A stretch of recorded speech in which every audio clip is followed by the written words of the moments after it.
네, 안녕하세요 여러분. 2020 파주 북소리 책더나인 두 번째 시간 사회를 맡게 된 저는 개그맨이자 독서 전도사 개그맨 고명환입니다. 반갑습니다.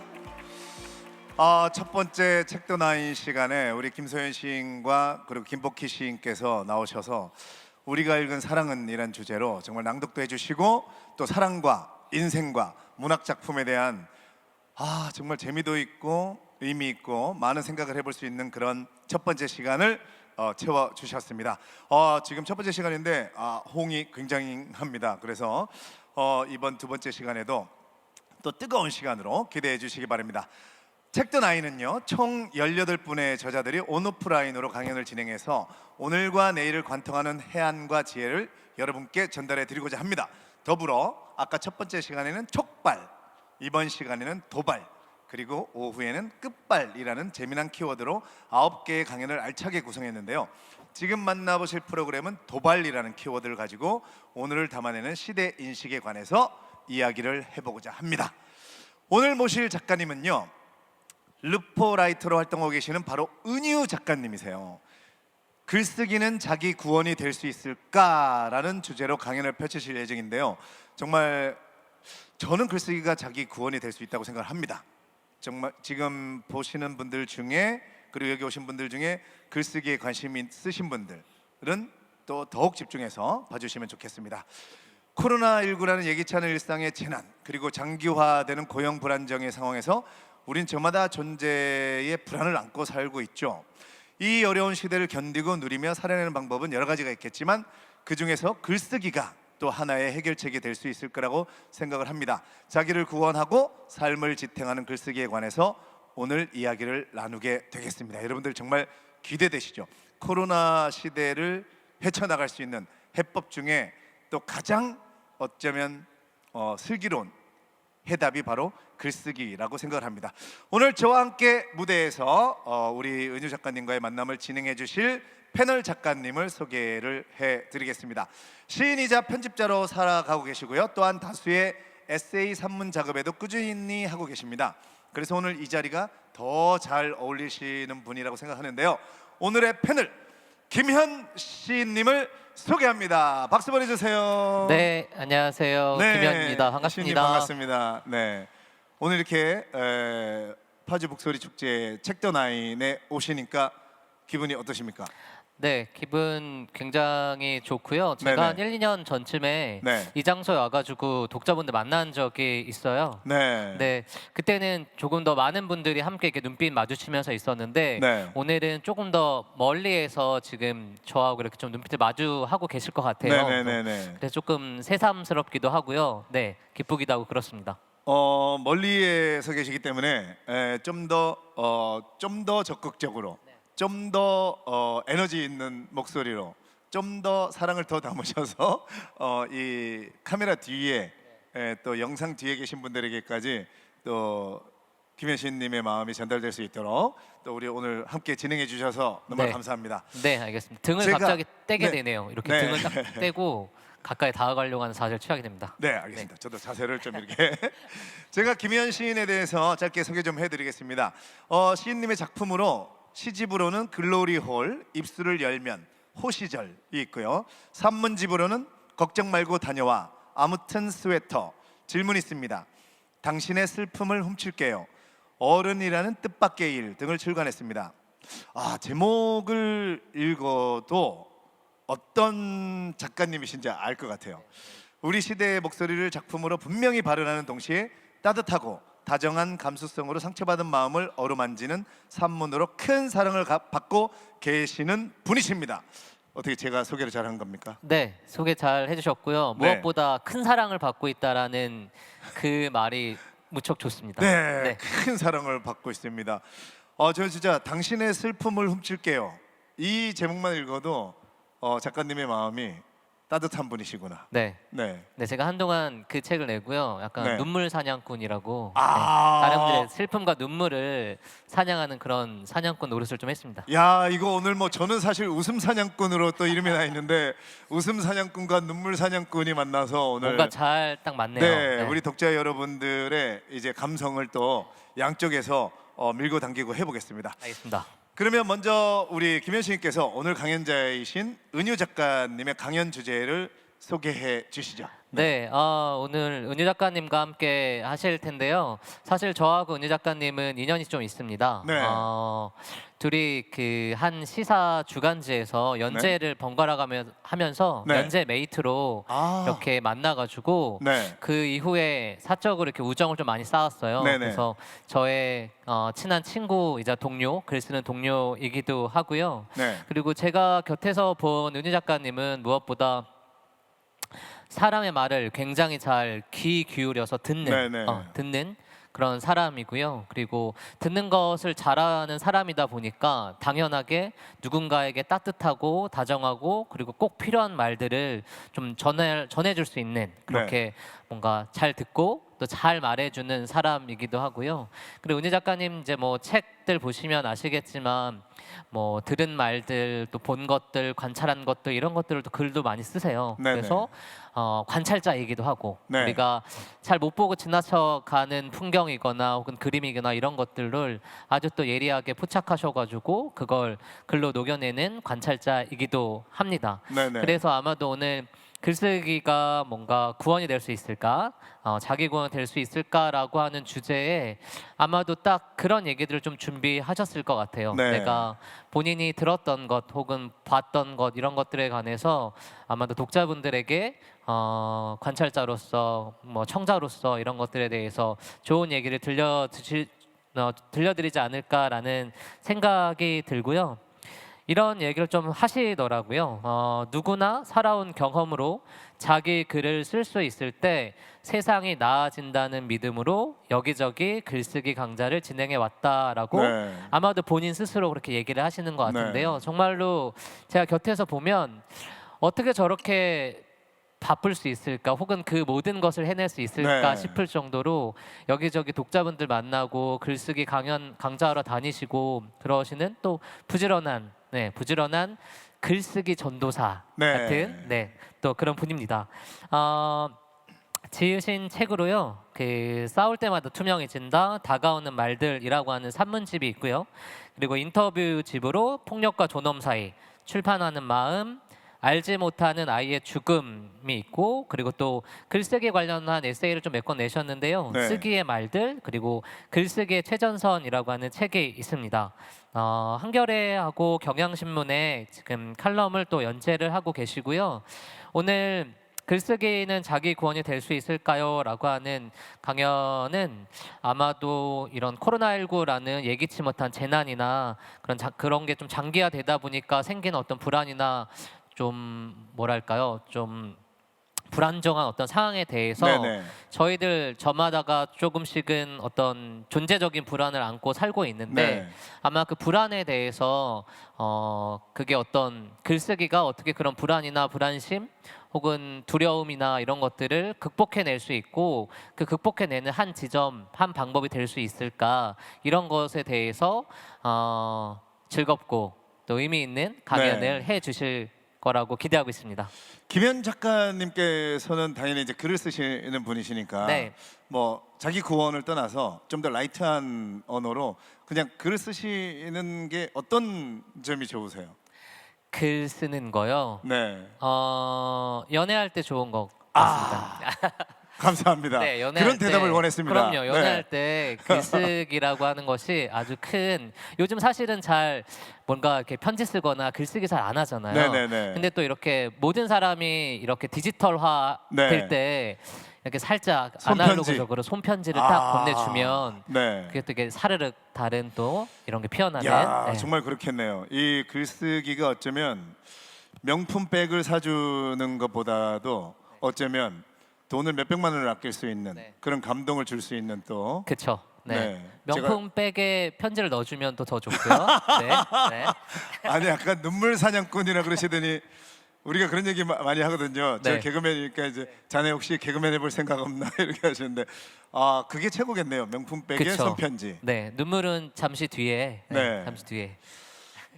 김현 작가님 작품을 제가 사실은 아직 못 읽어봤는데 굉장히 그 어떤 사실은 어떤 류의 책을 쓰셨다고는 이제 앞에서 봤는데 아마 그 뒤에 또 굉장한 유머와 해학을 지니고 있는 분이 아니신가. 지금 이렇게 잠깐 대화를 나눠봐도 네. 너무 오늘의 그 이 시간이 오늘이 도발이거든요. 네. 정말 도발에 맞는 패널을 잘 모셔오셨다. 네, 이런. 그게 딱 좋더라고요. 네. 뭔가 김현, 은유, 도발 이게 네. 삼박자가 뭔가 딱 그러네요. 좋더라고요. 네. 다 두 글자씩 또 네. 김현, 은유, 도발. 도발. 네. 아 이건 무슨 나중에 이걸로 작품 내지는 북 콘서트를 한 번 더 해야 될 것 같은. 네, 그때 사회를 무조건입니다.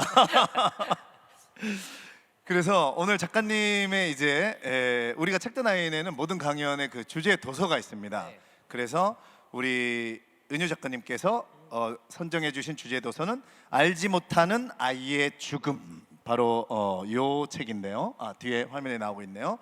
제가 잠시 요 책에 대해서 설명을 해드리면 프로그래머를 꿈꾸던 아이가 있었습니다. 어린 나이에 진로를 정한 소녀는 취업에 유리하다는 마이스트고에 진학했고 졸업도 하기 전에 한 대기업에서 현장 실습생으로 사회생활을 시작했습니다. 소년이 맡게 된 일은 식품 공장에서 소시지를 포장하는 일이었습니다. 장시간 노동과 사내 폭력을 견디지 못한 소년은 2014년 1월 스스로 목숨을 끊었습니다. 소년의 이름은 김동준이었습니다. 동아 마이스트고 3학년 때의 일입니다. 이 책에는 김동준 그리고 더 많은 김동준들의 이야기가 담겨 있습니다. 우리가 제대로 알지 못하고 애도 되지 못한 청년 그리고 청소년 노동자의 죽음을 규명하고자 하는 책이죠. 우린 이 책에서 수많은 동준이들을 만날 수 있습니다. 개인적으로 마음에 와닿는 구절이 있었는데요. 제가 잠깐 읽어보겠습니다. 그렇다면 우린 자라면서 언제 어떻게 배우는 걸까? 부당한 상황에서는 참지 말아야 한다는 것을, 위험하면, 불안하면, 힘들면 작업을 거부할 권리가 있다는 것을, 회사는 그만두어도 된다는 것을, 세상에 원래 그런 것은 없다는 것을, 사회생활이 원래 그런 거다라는 말로 혹사를 당해온 수많은 노동자들에게 꼭 읽히고 싶은 책이라는 생각이 들었습니다. 오늘의 강연을 만난 것이 제게도 또 지금 온 오프라인으로 함께 해주고 계신 분들에게도 꼭 필요한 일이라는 생각이 듭니다.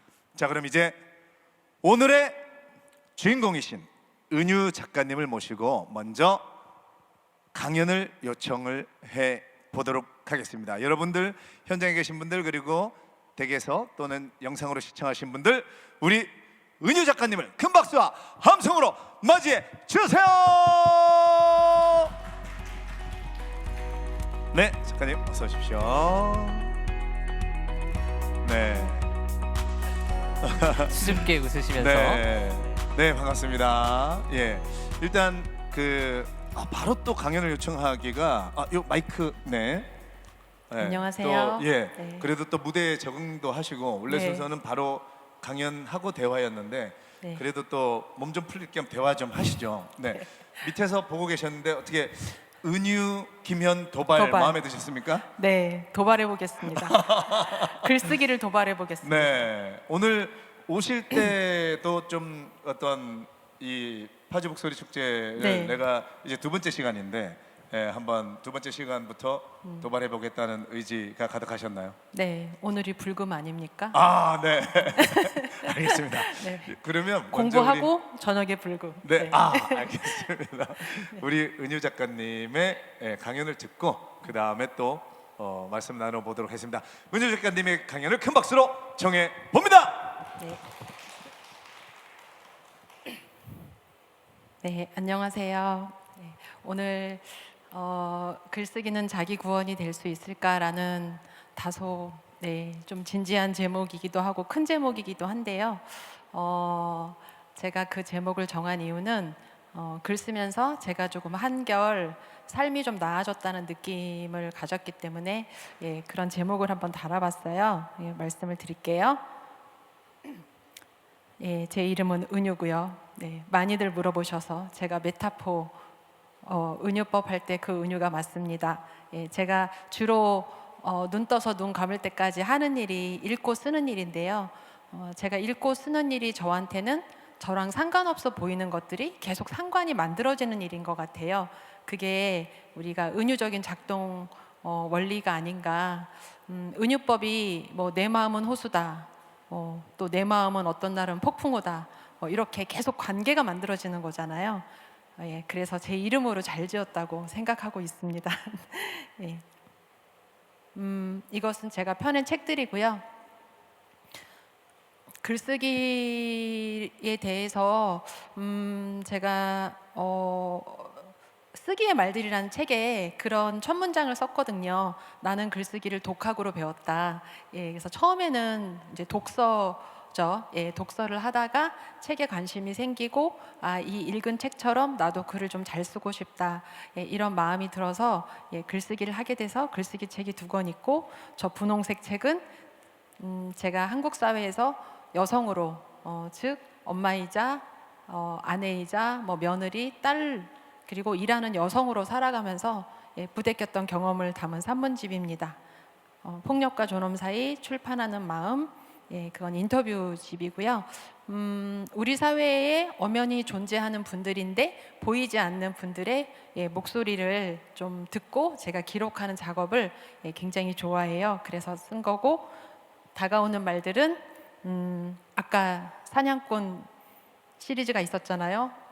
슬픔 사냥꾼, 눈물 사냥꾼, 웃음 사냥꾼. 저는 무슨 사냥꾼이니까 생각해봤는데 저는 말들 사냥꾼인 것 같아요. 언어 사냥꾼. 예, 그래서 이렇게 생활하다가 제 가슴에 훅 들어오고 어떤 좋은 말들을 제가 모아서 쓴 산문집이 다가오는 말들이에요. 예, 그리고 오늘의 주제 도서 알지 못하는 아이의 죽음이 있고요. 올드걸의 시집은 제가 처음에 썼던 2012년도 그때 시를 좋아해서 시하고 산문 엮어서 쓴 책입니다. 알지 못하는 아이의 죽음은 이따가 또 이야기를 할 텐데요. 이 책을 제가 쓰게 된 계기는 여러 가지가 있는데, 동중군이 이제 직장 내 괴롭힘하고 초과 노동, 과한 업무, 스트레스 이제 견디지 못해서 그런 것들이 너무 아이한테 부담으로 작용하고 해서 안타까운 어떤 선택을 했는데, 저는 동준이의 죽음을 기록하면서 그런 생각을 했어요. 우리가 보통 살면서 먼 미래를 걱정을 많이 하잖아요. 코로나가 장기화되면 나 앞으로 어떡하지? 내가 이렇게 스펙이 없는데 나 나중에 뭐 밥도 굶는 거 아니야? 일자리 불행해서 늙어서 고독사 하는 거 아니야? 막 이런 앞날을 항상 걱정하는데, 저는 살면서 중요한 건 오늘 하루를 되게 잘 사는 것 같아요. 그래서 제가 동준이의 죽음을 통해서 또 담고 싶었던 메시지도, 우리 너무 먼 미래를 걱정하기보다 힘들어도 오늘 하루 한 끼 밥 잘 먹고, 또 너무 힘들 때는 주변 사람한테 도움도 요청하면서 일단 하루를 견디자. 그래서 오늘 하루를 견디면 내일도 견딜 수 있다라는 믿음, 그런 이야기를 나누고 싶어서 제가 책 서문의 제목을 하루를 살아갈 용기라고 했어요. 요거는 제가 좀 자랑을 하려고 넣은 짤인데요. 제가 쓴 글쓰기 책 2권 중에 한 권, 초록색 쓰기의 말들이 매스컴을 한번 탔어요. 인기 프로그램인 효린의 민박에서 아르바이트생으로 출연한 박보검이 휴식 시간에 본 책이 쓰기의 말들인데요. 박보검 씨 팬클럽 이름이 보건복지부거든요. 얼굴이 복지다 해서 제가 보건복지부 회원수를 확인하고 굉장히 환호했는데, 이 팬들만 책을 한 권씩만 사도 나는 대박이다. 근데 팬들이 별로 책을 안 읽으시더라고요. 기적은 일어나지 않았고, 어쨌든 저는 박보검이라는 인기 있는 배우가 제 책을 쓰기의 말들을 읽어서 지금까지 제가 펴낸 책 중에 제일 많이 팔린 책은 쓰기의 말들이에요. 그래서 처음에는 그냥 단지 기분이 좋았는데 지나고 생각해 보니 서사가 참 중요하구나. 그러니까 한 사람의 인생에서도 자기 서사가 있느냐 없느냐, 우린 자기 서사가 있어야 자기 존재감이 있는 거거든요. 근데 사물도 그렇더라라는 걸 알았어요. 그냥 책이 은유라는 사람이 쓴 책이야, 그냥 그게 아니라 하나가 더 더해져서 박보검이라는 사람이 뭐 TV에 나와서 읽었대 하니까 더 이야기가 되고 좀 존재감이 좀 단단해지는 느낌? 그래서 우리가 왜 글을 써야 되냐 했을 때 다 자기 서사가 있어야 된다. 그것이 이렇게 불안정한 사회에 내 삶을 좀 더 뿌리 내리게 해준다라는 것을 네, 제가 느끼게 됐습니다. 그래서 서사의 중요성. 네, 오늘 제가 작가, 글 쓰는 사람으로 르포 작가로서 여기 나왔는데 작가가 뭘 해야 되냐 했을 때 저는 작가란 다른 사람들이 하지 않는 이야기, 하고 싶어 하지 않는 이야기를 하며 특히 동시대의 문제를 폭로하고 경고해야 된다라는 도리스 레싱이라는 작가가 한 말을 제 지침으로 삼고 있어요. 그래서 책상에 이렇게 붙여놓기도 했는데요. 어쨌든 코로나로 뭐 세상 어려워진 거 아니야? 다들 힘들어 라고 말하지만 그 힘든 사람들이 사실은 잘 드러나지 않아요, 세상에. 그랬을 때 저는 작가로서 그런 목소리를 조금 더 세상 밖으로 끌어내는 일, 그래서 이 사회 전체의 고통과 슬픔 총량이 좀 줄어들었으면 하는 바람으로 글을 쓰고 있습니다. 글쓰기 왜 해야 할까? 오늘 자기 구원으로서의 글쓰기와 맥이 통하는 부분인데요. 자기 언어를 갖지 못한 자는 누구나 약자다라는 거예요. 우리 사회가 이제 가부장제 사회라는 말을 하잖아요. 남성 중심의 사회, 남성이 항상 가장이고 여성은 그 남성을 좀 보필하는 보조적인 존재로 위치가 지어졌단 말이죠. 그래서 저도 여성으로 살다 보니 저를 설명할 수 있는 언어가 많이 없더라고요. 저는 이른 나이에 결혼을 하고 아이를 낳고 일찍 엄마가 됐는데요. 그러다 보니까 제가 글쓰기를 배운다, 책을 읽는다 막 이러면 애 잘 키우는 게 남는 거지. 너 그렇게 공부한다고 다니다가 나중에 애 잘못되면 후회해 라는 말을 저한테 사람들이 하는 거예요. 그러니까 내 욕망을 설명할 수 있는 언어가 없구나, 내 감정을 설명할 수 있는 언어가 없구나 라는 걸 알게 됐어요. 그래서 제가 글을 쓰기 시작했고, 또 우리 성인 중심의 사회에서는 또 청소년과 아동이 약자거든요. 오늘 주제 도서인 동준이의 경우도 나 직장 생활이 힘들어요, 나 너무 괴로워요 라고 어른들, 선생님하고 엄마, 삼촌 다 얘기를 했는데 그렇게 말했을 때 동준이에게 돌아온 말은 야, 원래 직장 생활은 힘들어 라는 거였어요. 남의 돈 벌기가 어디 쉽니? 라고. 그러니까 기성세대의 언어로 아이의 고통이 되게 제압이 당한 거죠. 그리고 아이들이 얘기하면 너네는 몰라도 돼 라는 말을 하고요. 그래서 우리가 사회적 약자라고 했을 때 그 약자의 정의는 그 사람의 말이 들리지 않는 거예요. 그러니까 더 답답하고 더 힘든 거겠죠. 비장애인 중심 사회에서는 장애인도 또 마찬가지로 힘들고요. 어떤 장애인이 그런 말을 하셨어요. 장애인인 채로 행복하면 안 되냐? 왜 자꾸 장애를 극복하라고 하냐? 대부분의 장애는 극복이 안 된다. 휠체어를 타고 있는데 안 탈 수 없고, 그죠? 예. 그래서 그런 당사자의 목소리가 조금 더 세상에 많이 나올 때 그 고통의 연대가 만들어지면서 조금 사회가 나은 방향으로 바뀌는 게 아닌가. 그래서 저에게 글쓰기는 나를 나에게 설명하는 되게 좋은 수단이었습니다. 나의 생각과 감정.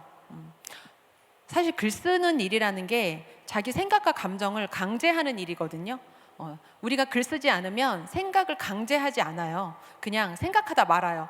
나 힘들어. 왜 이렇게 힘들지? 모르겠어. 그냥 힘들어. 이렇게 돼버려요. 근데 글을 쓸 때는 조금 더 내 감정과 생각을 집요하게 붙들고 있을 수 있다라는 거죠. 나는 왜 자꾸 화가 나는 걸까? 제가 글을 가장 맹렬하게 썼을 때는 가장 고통스러웠을 시기거든요. 그 고통은 어디서 오는 거였냐면은 일이 너무 과중하다는 느낌을 많이 받았어요. 저에게 주어진 역할들, 엄마로서 돌봄 노동, 그리고 또 생활인으로서 가사 노동, 그리고 일하는 사람으로서의 지필 노동, 이런 것들이 늘 과부하가 걸려 있는데 어느 것 하나 만족스럽지가 않은 거예요. 늘 열심히는 하는데 아이들한테는 좋은 엄마가 아닌 것 같아서 늘 나를 죄인 심판하게 되고, 책을 좀 더 보고 싶은데 이러면 내가 너무 이기적인 엄마인 것 같고, 너무 괴로워서 제가 글을 쓰기 시작했어요. 그리고 나는 도대체 어떻게 살고 싶은 사람인가, 나는 내 인생에서 뭐가 중요한가, 그런 내 욕망도 좀 알 수 있고요. 내가 뭘 잘하는지도 좀 알 수 있고, 사실 이런 자기 인식, 나에 대해서 알아간다라는 게, 아니 자기를 모르는 사람도 있어? 라고 말할지 모르겠지만 글 써보면 막상 모르겠더라고요. 나는 어떻게 살고 싶은지보다 나는 어떻게 살아야 한다라는 외부에 의한 강요를 더 많이 받은 거예요. 나는 어떤 엄마가 될 수 있어가 아니라 넌 어떤 엄마가 돼야 돼 라는 명령. 그래서 글 쓰면서 그 간극을 되게 좀 좁힌 것 같아요. 세상에 되라고 하는 좋은 엄마는 나한테는 역부족이구나, 돈도 없고 시간도 없고 그렇게 하는 게 아이한테 꼭 좋은 것도 아니구나 라는 것을 알게 됐어요. 그래서 찬찬히 하나씩 저를 알아가게 됐던 거고, 그러다 보니까 거짓자가 아닌 자기 자신으로 살아갈 수 있다라는 거예요. 나는 뭐뭐뭐입니다. 그냥 나는 나쁜 엄마입니다. 세상이 말하는 우리 한국 사회가 정상성의 기준이 굉장히 높잖아요. 다양한 삶을 인정을 잘 안 해요. 최근에 사유리 씨가 이제 아기를 그냥 혼자 비혼 상태로 낳는다 했을 때 아빠 없는 아이로 키우면 어떡해, 이렇게 말하는 분들이 있었거든요. 그런 식으로 그냥 아이에게는 무조건 엄마 아빠가 있다라는 어떤 상정처럼 정상성의 기준이 되게 있어요. 거기에 이르지 못했을 때 사는 게 너무 피곤한 거죠. 그래서 그걸 말하면 뭔가 내가 부족한 사람인 것 같고, 근데 글쓰기는 그런 것들에 맞서서 자기 자신에 대해서 사려 깊고 안전하게 말할 수 있는 되게 좋은 수단이라고 저는 생각해요. 그래서 나는 이 정도만 할 수 있는 엄마야 라고 진술을 할 수 있고, 또 어떤 분은 나는 정교사가 아니라 기간제 교사라는 것을 부끄러워해서 말하지 못했는데 글쓰기에서는 쓸 수 있고, 그런 식으로 내가 가난한 것도 부끄러워서 말하지 못했는데 나는 가난해 라는 것도 그냥 말할 수 있고, 내 성 정체성, 나는 30세의 레즈비언입니다 라는 것도 말할 수 있고요. 그래서 글쓰기는 저는 자기 자신에 대해서 굉장히 안전하게 말할 수 있는 좋은 수단이다 라고 생각해요. 그러면서 자기 생각과 의견을 가진 시민이 되는 거죠. 왜 모두가 아빠가 있어야 돼? 라는 거. 한 아이가 크기 위해서는 중요한 건 사회적 돌봄이지 꼭 부모는 아니야. 아빠가 있어도 돌아가실 수도 있잖아 라는, 가난한 게 왜 부끄러워? 가난이 부끄러운 거지, 가난을 부끄럽게 여기는 사회가 부끄러운 거 아니야? 라는 거. 그리고 결혼도 이혼도 다 잘 살기 위한 방편인데 왜 결혼만 축하하고 이혼은 불행할 거라고 생각해? 이런 식으로 자기 의견을 만들어서 저는 세상에 제출할 수 있는 되게 좋은 방법이 글쓰기라고 생각합니다. 그래서 자기 이해가 되면 타인도 좀 이해하기가 쉽고요. 요거는 그냥 한 줄만 보면요, 한국 사회가 되게 혐오 사회가 됐잖아요. 근데 그 이유가 뭐냐고 했을 때, 타자에 대한 혐오를 쏟아내는 사람은 스스로 존재 의미를 찾지 못한 사람이다라는 게 있어요. 네 번째 줄, 한국 사회에 혐오가 만연한 것은 사람들이 나를 찾지 못했다는 뜻이다. 그러니까 자기 불안, 내 정리가 되지 않은 자기 불안이 되게 클 때 그 불안과 미움을 타인한테 되게 투사하는 거예요. 그래서 우리가 자기 글쓰기나 여러 가지 방법을 통해서 자기 정리를 하면 자기 자신과도 화해하고 타인한테도 조금 더 친절할 수 있다라는 것입니다. 우리가 글감에 대해서 또 고민을 많이 하는데요. 글쓰기가 자기 구원이 되려면 저는 큰 얘기를 하는 것보다 내 일상을 잘 돌봐야 된다고 생각해요. 그냥 사는 사람은 없다 했는데 지금까지 살아왔다는 건 누구나 자기 경험이 있다는 거고요. 글쓰기는 경험을 재구성하는 일이에요. 그래서 요거는 이제 미드나잇 인 파리라는 영화의 스틸 컷인데요. 저 남자 주인공이 배우거든요. 그래서 자기가 소설을 써서 그 대문호인 선배한테 물어봐요. 내가 쓴 글의 소재가 너무 유치하지 않나요? 그러니까 그 대문호가 답을 이렇게 해주죠. 소재는 뭐라도 괜찮아. 내용이 진실한 게 중요해. 문장이 간결하고 꾸밈 없어야 돼 라고 말하는데, 저는 이게 글쓰기에 모든 게 들어있다고 생각해요. 우리가 이게 글감이 될까 안 될까 되게 고민하는데 돼요. 왜냐하면 우리가 내가 밥하기 싫어, 이거 너무 사소한 거 아니야? 팀장님한테 들은 말 한마디, 이거 너무 사소한 거 아니야? 라고 말하지만 우리 일상은 무수히 사소한 걸로 구성이 되어 있거든요. 그리고 그 사소한 건 사소하지 않다라는 거예요. 우리가 말 한마디 때문에 상처받는 것이고 되게 작은 것 때문에 무너지기도 하는 게 사람이기 때문에 이 사소한 것들을 글을 통해서 잘 다져놓는 게 되게 중요하다라는 것입니다. 뭐든지 글감이 되지만 그럼에도 행복한 일보다는 좀 슬프고 속상하고 억울하고 불쾌한 일 중심으로 쓰는 게 좋아요. 우리가 슬픈 일이 슬픈 이유는 잘 설명되지 않아서 그렇거든요. 내가 너무 속상한데 이거 왜 속상한지 모르겠어. 억울한데 너무 말하려니까 복잡하고 복받쳐. 근데 글쓰기는 그 설명되지 않는 것들을 붙들고 설명하려고 애쓰면서 느는 거예요. 인간의 마음은 생각보다 결이 여러 결이고요. 복잡해요. 그리고 저도 글 쓰면서 느끼는데 되게 모순적인 존재인 것 같아요. 누가 되게 미운데 좋기도 하고 지긋지긋한데 또 애착도 있고, 네, 그 설명되지 않는 것들을 설명하려고 하면서 자기 자신을 좀 이해할 수 있게 된다라는 거죠. 그리고 글 쓸 때는 감정을 쓰기보다는 본 것, 들은 것, 한 것, 행위를 쓰는 게 훨씬 좋고요. 써야 하고요. 요거는 시간이 좀 없으니까 넘어갈게요. 그래서 분노하고 있는 것에 관해 쓸 때야말로 글쓰기 가장 좋은 때다라고 브렌다 유랜드라는 미국의 작가도 이야기를 했습니다. 분노하고 있는 것이, 분노가 글쓰기 동력이 된다. 또 황지우 시인은 근데 그럼 힘들 것만 다 표출하면 그게 글이냐? 그게 아니라 자기 표출해서 자기 성찰로 좀 넘어가야 되는 거죠. 작가는 내면을 있는 그대로 자신의 내면을 있는 그대로 토로하는 사람은 상대를 배려한다기보다 자기 자신을 설명하기만 바쁜 사람이다. 작가는 문제를 제기해야지 그걸 심리적으로 쏟아내기만 해서는 안 된다라는 거예요. 이거는 좋은 글은 항상 질문과 이어진다라는 것과 통합니다. 그리고 어떻게 써야 할까? 자문자답이다. 글쓰기는 자기 자신과의 대화. 한나 아렌트란 철학자도 사유한다는 것은 자기 자신과 대화하는 것이다라는 말을 했거든요. 사유 자체가 그냥 위험한 거예요. 위험하다라는 건 뭐냐면은 기존의 사유를 되게 좀 뒤집는 거, 기존의 생각들을 설명하지 말고 보여줘라라는 내러티브 글쓰기 원칙이 있는데요.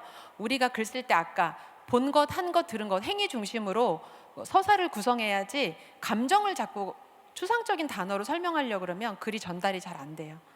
예를 들어 보여드리면 이거 보여주는 글을 보여드릴게요.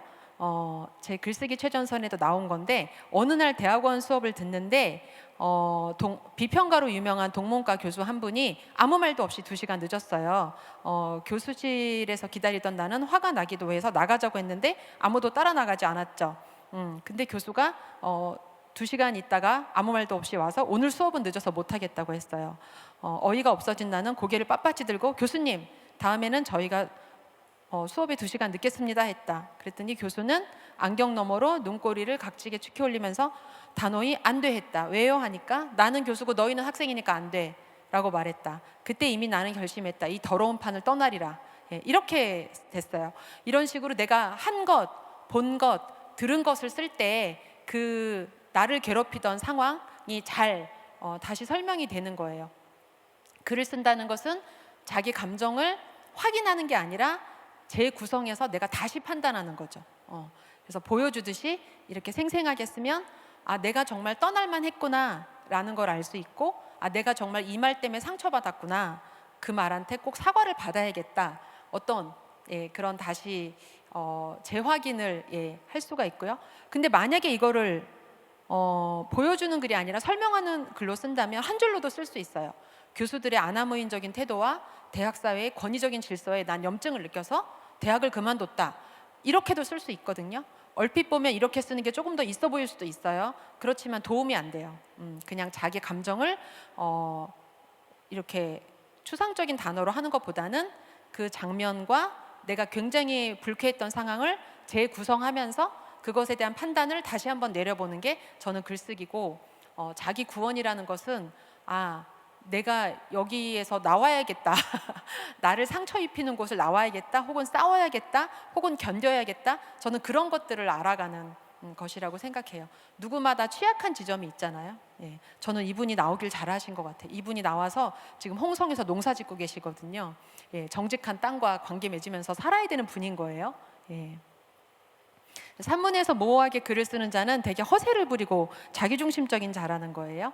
예, 그래서 우리가 글쓰기는 모호함과의 싸움이다라는 말이 있어요. 모호하게 쓸수록 전달이 안 되는 글이라는 거 명심하시고, 예, 내가 허세를 부리고 싶고 조금 더 유식해 보이고 싶고 이런 마음이 있으면 그게 아니라 조금 더 현실로 자꾸 내려가셔야 돼요. 왜냐하면 우리를 괴롭히는 건 현실이지 추상이 아니거든요. 그래서 구체적으로 써야지 내가 거기서 빠져나오든 견디든 싸우든 할 수 있습니다. 네.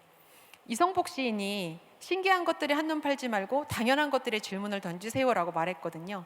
이것도 우리가 당연하게 여겨온 거, 당연하지 않다라는 걸 아는 게 저는 생각하는 거라고 생각해요.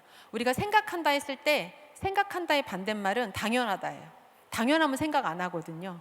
그래서 글쓰기는 생각하는 일인데, 예, 그러니까 당연한 것들에 질문을 계속 던지는 게 중요하다. 예. 이것도 저희 같이 글쓰기 하는 한 친구가 쓴 글인데요. 당연하게 생각하는 걸 질문하는 거예요. 나는 왜 엄마만 미워했을까? 아빠 역시 밥을 차리지 않았고 나와 입시 정보를 알아보지 않았는데 난 그걸 당연히 엄마의 일이라고 생각했다. 일하더라도 밥을 차려 놓아야 되고 집이 깨끗해야 되고 딸과 함께 입시 정보를 알아봐야 되고 악착같이 식당 일을 하고 돌아와서도 자식을 돌보는 건 엄마의 몫이라고 생각했다.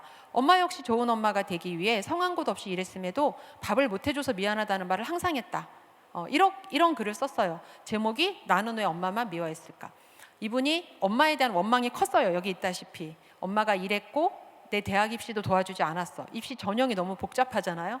그래서 엄마에 대한 미움이 있었는데 제가 쓴 싸울 때마다 투명해진다를 읽고 아, 엄마도 힘들었구나라는 걸 알게 된 거예요. 그래서 당연한 걸 당연하지 않게 보게 된 거죠. 엄마가 밥하는 거, 일하고 와서 청소하는 거, 그리고 질문하게 된 거죠. 아빠도 아무것도 안 했는데 나 왜 엄마만 미워했어? 그러니까 앞으로 아빠도 미워하자? 예. 그게 아니라 나는 왜 엄마의 가사노동, 정서노동, 돌봄노동을 당연하게 여겼을까라고 생각하게 된 거예요. 저는 이런 글이 좋은 글이라고 생각해요. 구원이라는 것은 거창한 게 아니라 내가 가까이 있는 사람을 이해할 수 있게 되면 저는 그것이 일상의 구원이 아닌가 이런 생각이 들어요. 그래서 글쓰기는 계속 실패해 보면서만 잘 쓸 수 있다. 실패 체험이다. 네. 자전거 탈 때 넘어져야 중심 잡을 수 있는 거랑 똑같아요. 그래서 글을 쓰고 싶으면 글 쓰는 최소 시간을 확보하고요. 네. 그다음에 수영을 배우는 것, 수영을 잘하게 되려면 꾸준히 수영장을 가야 되잖아요. 그것처럼 글쓰기도 빨리 물에 들어가고 첫 문장 빨리 쓰고 내가 보기 싫은 거 엉망인 글도 좀 토해내고 같이 읽고 다듬고 다음 날도 수영장 가고 이래야 이제 글을 잘 쓸 수 있다라는 거예요. 네, 첫 문장 빨리 쓰는 거 중요합니다. 수영을 유튜브 계속 본다고 배울 수 없죠. 글쓰기도 마찬가지예요. 글쓰기 싫을 때 저도 책으로 도피하거든요. 네, 책을 보지 말고 빨리 첫 문장으로 들어가야 돼요. 우리가 생각이 있어서 글을 쓰는 게 아니라 글을 쓰면서 생각이 만들어지는 거거든요. 네. 그래서 글쓰기는 용기를 내면 됩니다. 네. 첫 줄을 쓰는 것도 용기, 내 약점과 결핍, 내가 왜 누구한테 들은 말, 내가 한 찌질한 행위 다 드러내는 거 용기, 그 다음에 내 무지, 내가 아는 게 없구나라는 걸 드러내는 것도 용기, 그 글을 남에게 보여주는 거, 글에 대한 어떤 평가도 받아들이는 거, 그리고 다시 글을 쓰는 것도 네, 용기입니다.